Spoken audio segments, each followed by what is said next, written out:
Hi, I'm John Zena, Director of the Memphis and Shelby County Division of Planning and Development. For this month's Director's Message, we're going to do something a little different.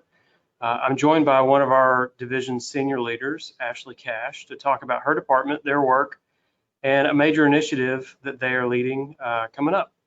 So thank you, Ashley, for doing this. And let's start by introduce yourself and tell our viewers a little bit more about your department.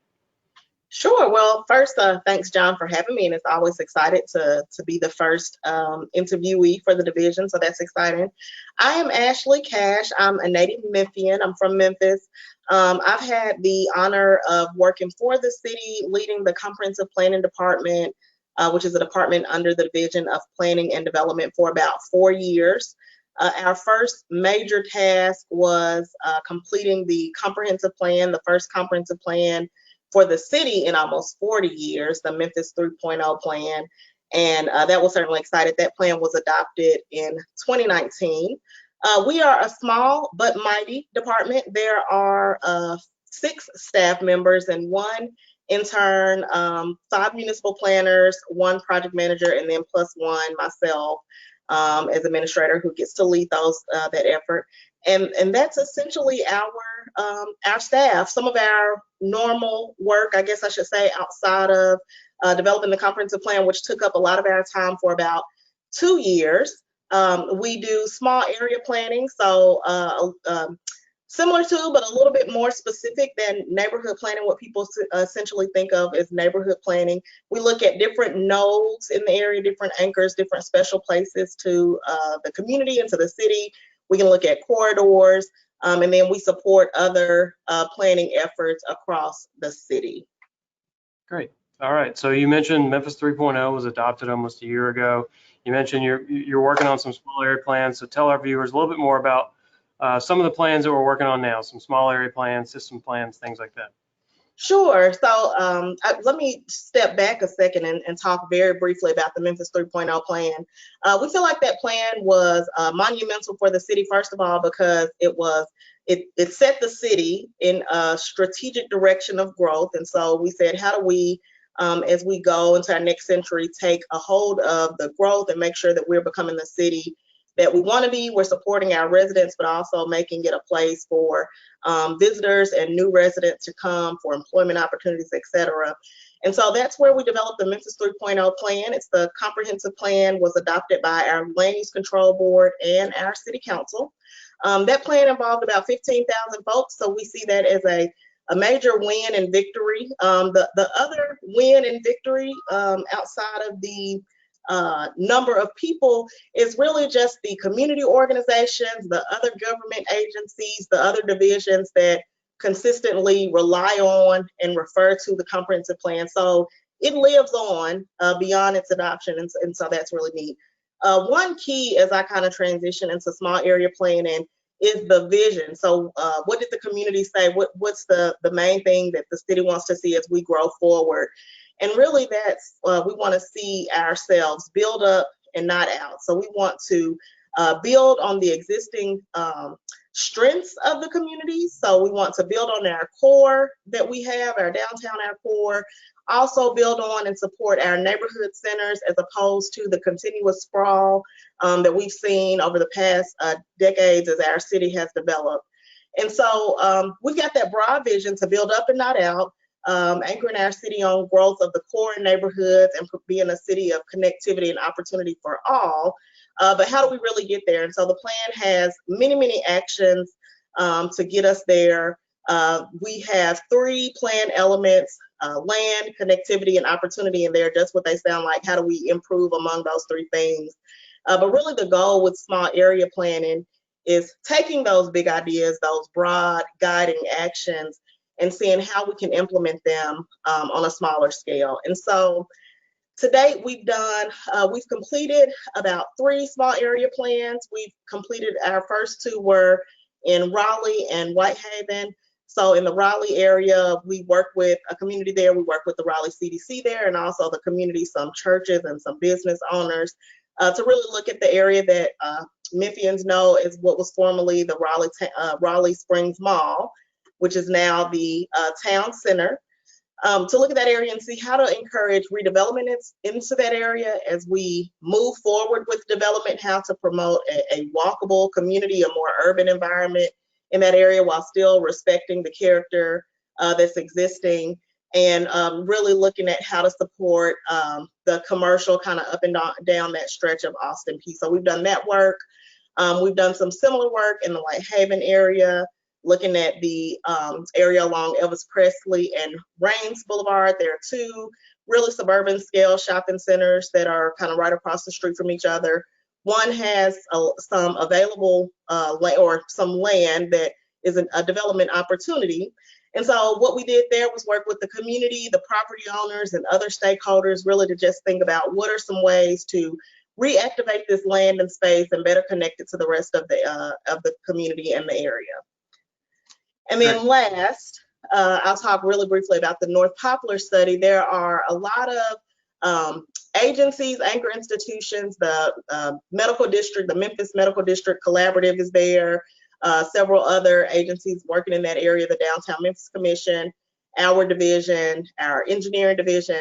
And so what we really wanted to do there is look at a connectivity plan. So how can we connect all these smaller projects and efforts into something that's a little bit more cohesive, something that's supporting of the comprehensive plan. And so there we developed a Poplar corridor strategy that really aligns residential development, streetscape development, and other types of improvements in the area. Great, thanks, Ashley. So a couple of months ago in our newsletter, we previewed a little bit about a plan that your office is going to be leading in the next few weeks here, a transit-oriented development plan for an area of the city that we're calling the Innovation Corridor. So the city of Memphis and MATA is working right now on planning the first bus rapid transit link from downtown to the medical district to the University of Memphis. So there's a lot of planning work that's taking place within the corridor in terms of the bus rapid transit project, but your office is leading a plan around transit-oriented development. So what is transit-oriented development and why is it important for the city to undertake? Yeah, great question. Yeah, we are very excited about this work. We've talked about transit-oriented development in the city of Memphis probably for the past 5 to 10 years, but haven't really been able to get it off the ground. And so what is TOD, transit-oriented development? It's essentially where you have multiple uses around an area that is has access and has a transit station nearby or right there, close proximity. And so what do you have? You have your commercial, your residential, you have some entertainment, you have office, and then John, like you mentioned, you've got the employment centers and also the educational centers as well. All of that around some form of transit.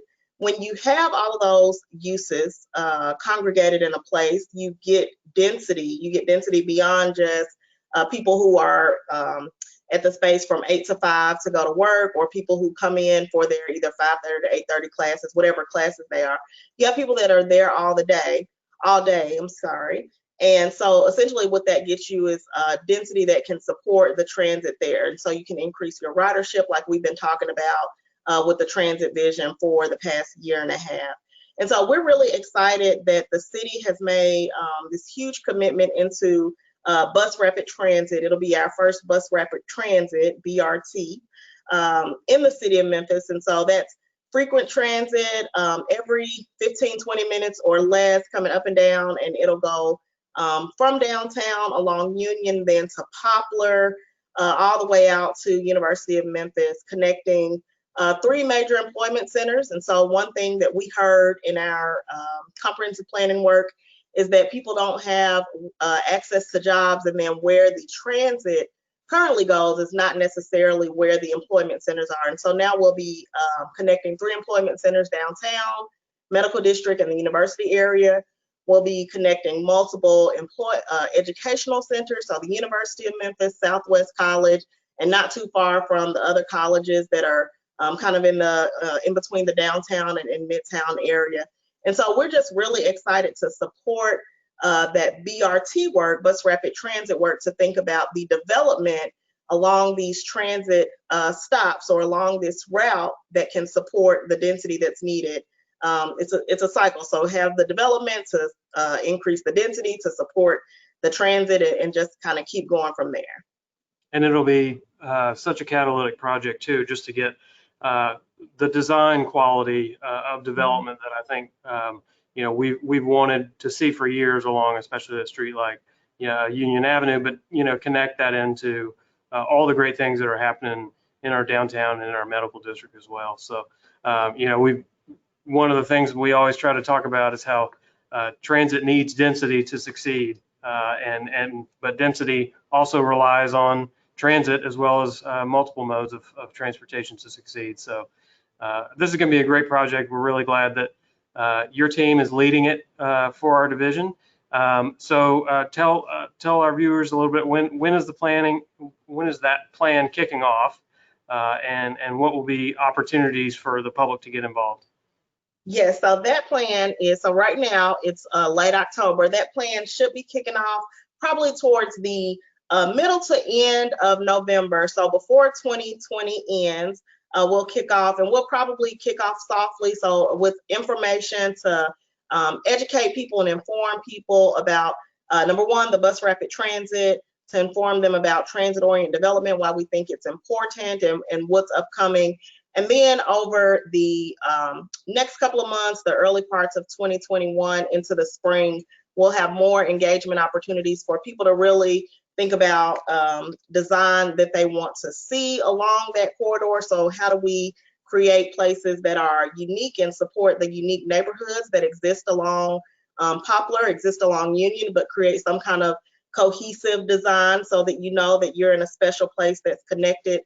We hope to engage community members about zoning opportunities. And so right now there's a lot of high intensity commercial, especially along the Poplar corridor, that may create places that aren't as inviting if you're not in a car. So if you're walking, and John, as you said, we want to move towards more of a multimodal transportation city, and we are doing that. We're seeing that, but we have to provide the infrastructure and the place to do that. And so how do we think about zoning that allows for that creates a better environment if you're walking or if you're on a bike, that creates a place where you actually want to sit outside of a restaurant and eat on the street. You're not sitting next to cars in a parking lot. Hopefully, you know, you might be sitting next to something more active. And those changes take zoning modifications. And so we want to talk with community members, developers, business owners, and stakeholders to really think about how do we achieve that goal. And so we're really excited about that. We are very aware that there's a pandemic going on right now, and a lot of people have had to adjust to how they are in school, how they're working, and if they aren't working, how they're spending their time at home. And so all of our engagement will be virtual. We'll provide opportunities for, if you don't have a computer or access, you can still access content via your mobile phone, or even possibly if you're just walking around your library, you might see some information there. So be on the lookout. Continue to share this information, this newsletter, with your friends and family so that they can receive the information about the TOD plan or the Innovation Corridor plan as it kicks off. Great. Well, thanks, Ashley. We greatly appreciate all that you do and all that your department does for our division and for the city and county. So Ashley Cash, thank you for joining me. Thank you, John. Have a good day. You too.